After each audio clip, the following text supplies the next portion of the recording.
जय श्री महाकाल भक्तों, आप देख रहे सनातन ज्योतिष वाणी। पूजा घर की घंटी और दिया धोने वाले कान खोलकर सुन लो, वरना जीवन में कभी सुख शांति नहीं टिकेगी। आइए हम जानते हैं इसके रहस्य। पूजा घर की घंटी और दिया धोने वाले कान खोलकर सुन लो, क्योंकि आज जो बात बताई जा रही है वो हर उस घर से जुड़ी है जहां रोज पूजा होती है, लेकिन फिर भी शांति, धन और सुख नहीं टिक पाता। अक्सर लोग कहते हैं, हम रोज भगवान की पूजा करते हैं, दीपक जलाते हैं, घंटी बजाते हैं, फिर भी जीवन में परेशानियां क्यों खत्म नहीं होती? तो इसका उत्तर बहुत साधारण है, लेकिन उतना ही गंभीर भी। शास्त्रों में बताया गया है कि पूजा केवल कर्म नहीं है, पूजा एक ऊर्जा प्रक्रिया है, और उस प्रक्रिया में छोटी सी लापरवाही बड़े दोष का कारण बन जाती है। आज हम बात करेंगे पूजा घर की दो सबसे पवित्र वस्तुओं की, घंटी और दिया। घंटी का आध्यात्मिक महत्व सबसे पहले समझते हैं। पूजा घर की घंटी आखिर होती क्या है? घंटी केवल आवाज निकालने की वस्तु नहीं है। घंटी की ध्वनि नकारात्मक ऊर्जा को तोड़ती है। जब घंटी बजती है तो उसके कंपन से घर का वातावरण शुद्ध होता है।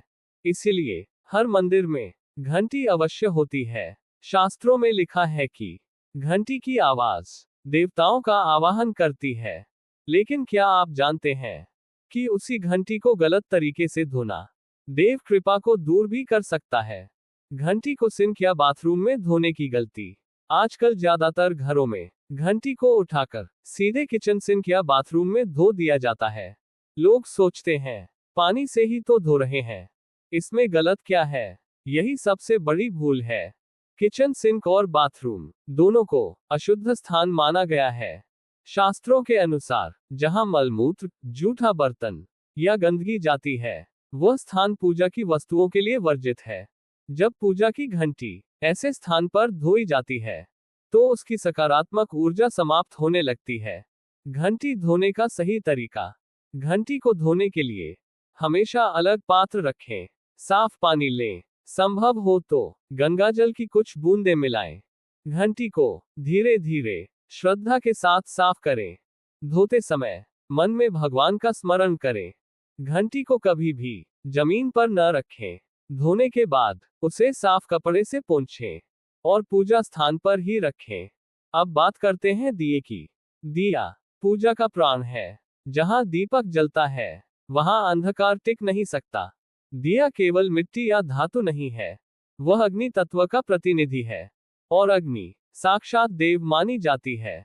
लेकिन आजकल लोग दिए के साथ सबसे ज्यादा गलती करते हैं। नल के नीचे दिया धोना भारी दोष। बहुत से लोग दिए को सीधे नल के नीचे रखकर धोते हैं। ये बहुत बड़ा दोष माना गया है। शास्त्रों में बताया गया है कि अग्नि और जल दोनों विपरीत तत्व हैं। जब आप दिए को तेज पानी के नीचे धोते हैं तो वह अग्नि तत्व का अपमान माना जाता है। इससे घर में धन रुकना बंद हो जाता है, मानसिक तनाव बढ़ता है और पूजा का फल नहीं मिलता। दिया धोने का सही नियम। दिए को हमेशा हल्के पानी से साफ करें।